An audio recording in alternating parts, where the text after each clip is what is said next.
सुनो और याद रखना इस बात को, गौर करें क्या, मेरी तरफ देखे मेरे भाई। एक मकरान शाह बादशाह गुजरा है ईरान का, कुछ नरम दिल था।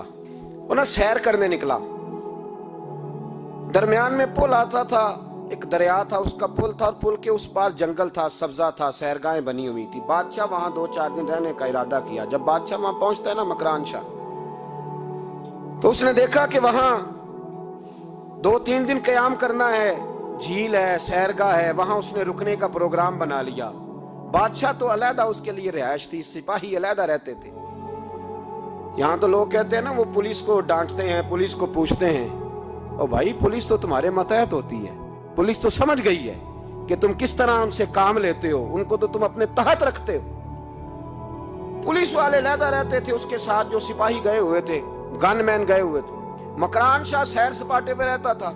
एक बूढ़ी औरत थी, उसकी एक गाय थी, वो जंगल के अंदर बूढ़ी रहती थी, गाय उसकी वहां चरती रहती थी। शाम को वो गाय घर लौटती, बूढ़ी दूध पी के सो जाती। सिपाही उस बूढ़ी के पास आए, कहने लगे तेरी गाय बड़ी सेहतमंद है, हमारे हाथ बेच दे। बूढ़ी ने कहा मेरे बुढ़ापे का सहारा है, उसका दूध पी के मैं जिंदा हूं, बेचूंगी नहीं। वही वाला काम जो हमारे मुल्क में होता है कि कीमत के साथ जमीन देनी है कि मुफ्त देनी है। जब बड़े आदमी को पसंद आ जाती है तो कहते हैं मोल देनी है कि मुफ्त देनी है, देनी पड़ती है, गरीब है, क्या करें, मजबूर है, मजलूम है। कहा बूढ़ी औरत से सिपाहियों ने बेच दे, कहा नहीं, कहने लगे नहीं बेचेगी तो हम ले लेंगे। उस औरत की गाय जबरदस्ती सिपाही ज़िबा करके खा गए। बूढ़ी ने बादशाह तक पहुंचना चाहा, लेकिन उसको पहुंचने न दिया गया, मना कर दिया गया, उसकी रसाई ना हो सकी, गरीब औरत थी। जिस दिन मकरान शाह वापस आ रहे थे ना, सैर करके पुल से गुजर रहे थे, तो किसी ने बूढ़ी से कहा कि बादशाह गुजरेगा। वो छुप के पुल पे बैठ गई और मकरान शाह जब पुल से गुजरने लगे तो बूढ़ी आगे आई और उसके घोड़े की लगाम पकड़ी। ऐसा जुमला कहा कि मकरान शाह चकरा के जमीन पे गिरा और बूढ़ी कहने लगी मकरान शाह, तेरे सिपाही मेरी गाय ज़िबा करके खा गए हैं, तू बता उसका हिसाब इस पुल पे खड़े होके देना कि पुल सिरात पे देना है। बता यहां खड़े होके देगा कि वहां खड़े होके देगा, बोल। अरबाबे इक्तदार, हुकूमत के वानों में बैठने वालों, बताओ ज़ैनब का हिसाब कसूर के चौक में खड़े होके दोगे कि मैदान महशर के चौक में खड़े होके दोगे? बताओ कहां हिसाब देना है, यहां देना है कि वहां देना है? हिसाब तो बहरहाल तुम्हें देना है। इस कौम को उसका हिसाब तो, ज़ैनब का हिसाब तो देना है, देना पड़ेगा, दिया जाएगा, पूछा जाएगा। बताओ यहां देना है कि वहां देना है? देना तो पड़ेगा।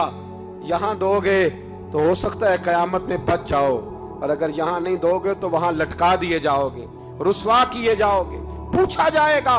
मकरान शाह चकरा के गिरा जमीन पे और गिर के कहने लगा बीबी मैं वहां हिसाब नहीं दे सकता, दो देना यही ले ले, जो लेना यहीं ले ले, आ जाओ, आ जाओ, वक्त है, गुंजाइश है, मोहलत के दिनों में तौबा कर लो, पलट आओ, अल्लाह के हुजूर हाजिर हो जाओ। इस मुआशरे को सफाई की जरूरत पड़ गई है। इस मुआशरे में हर आदमी अपना किरदार अदा करे, जालिम के खिलाफ उठे, बेहयाई, फहाशी, उरियानी, बदनिगाही, इसके खिलाफ उठे। हजरत अमीर मुआविया रदी अल्लाह ताला अन्हु अपने दौरे हुकूमत में बाहर निकले। एक बीबी बापर्दा औरत बुरके में गली में घूम रही थी, बुरका डाल के। हजरत अमीर मुआविया दौड़ के मस्जिद चले गए, रोने लगे, कहने लगे सहाबा के जमाने में ये औरतें गली में आ गई हैं, हमारे दौर में ही आ गई हैं, कहीं अल्लाह का कहर नाजिल ना होते। हालांकि वो बापर्दा थी बीबी। यहाँ तो बड़ी डटाई के साथ फ्रंट सीट पे बेपर्दा औरत को बिठाया जाता है और दलीलें दी जाती हैं कि हम पढ़ लिख गए, FSC और BSc हमारी तालीम है, हमारे पास अभी ताजी तो कार आई है, तो बताएं ना कि जो कार पे बैठी है वो कार की मालकन है। यहाँ तो हर चीज खोल के बयान करना लोगों ने अपने लिए जरूरी समझ लिया है, अपने कल्चर का हिस्सा बना लिया है।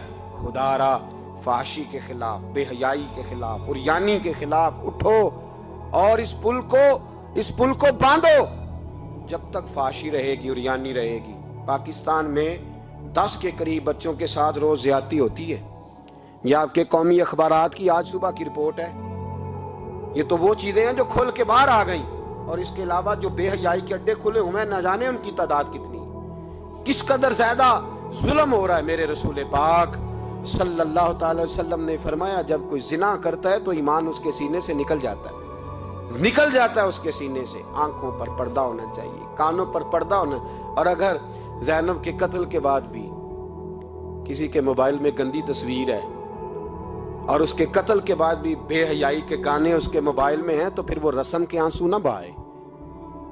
پھر وہ صرف 2 منٹ کے لیے آگے بڑھ کے مرثیہ خان نہ بنے. وہ پھر شاعر اور ادیب بننے کی کوشش نہ کرے. وہ پھر اپنے حصے کا جملہ لگا کر اپنے آپ کو فیس بک پہ ایکٹیو رکھنے کا تماشا نہ کرے. کیا مطلب ہوا ان چیزوں کا؟ اگر ابھی بھی برائی کے خلاف نہیں اٹھنا, بے حیائی اور فحاشی کے خلاف نہیں اٹھنا, میرے عزیزو آخری بات سننا اور اس کو ہمیشہ یاد رکھنا.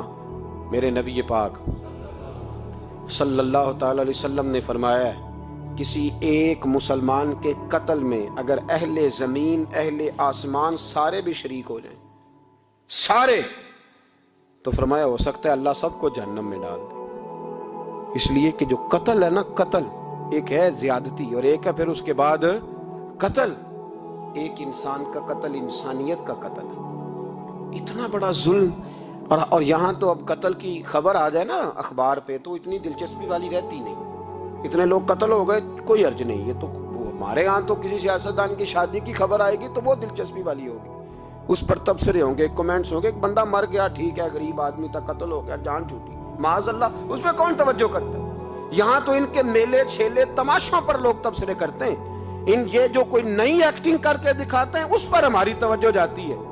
اتنی عورتوں نے خودکشی کر لی اس لیے کہ شام کو کھانا نہیں تھا, بچوں سمیت دریا میں کود گئی. یہ ہوتا رہتا ہے, اس کی خیر ہے. معاذ اللہ, یہ تو سارے زمانے میں. یہ دیکھو کہ کسی سیاسی لیڈر نے کوئی نئی ایکٹنگ کی ہے تو اس پر تبصرہ کرتے ہیں, اس پر تھوڑی دیر بیٹھتے ہیں. او خدا کے بندو, اپنی ترجیحات بدلو. میں کہا کرتا ہوں ان کی گاڑیوں کے پیچھے بھاگنا چھوڑ دو گے تو یہ صحیح ہو جائیں گے. ان کی جائز ناجائز چیزوں پر نعرے لگانے بند کر دو گے تو یہ صحیح ہو جائیں گے. خدا را, زینب تو چلی گئی پر ہمیں ایک پیغام چھوڑ کے گئی ہے کہ فحاشی کے خلاف اٹھ کھڑے ہو. اب ظلم کے خلاف لڑنا سیکھو. اب اپنے اندر یہ طاقت پیدا کرو. اب طاقت پیدا کرو. ہمیں سارا پتہ ہوتا ہے لیکن اس کے باوجود ہم ظالموں کے ساتھ کھڑے ہو کے ان کی تعریفیں کرتے ہیں, تصویریں لگاتے ہیں, سپورٹر ووٹر بنتے ہیں. اب اس کام سے باز آ جاؤ.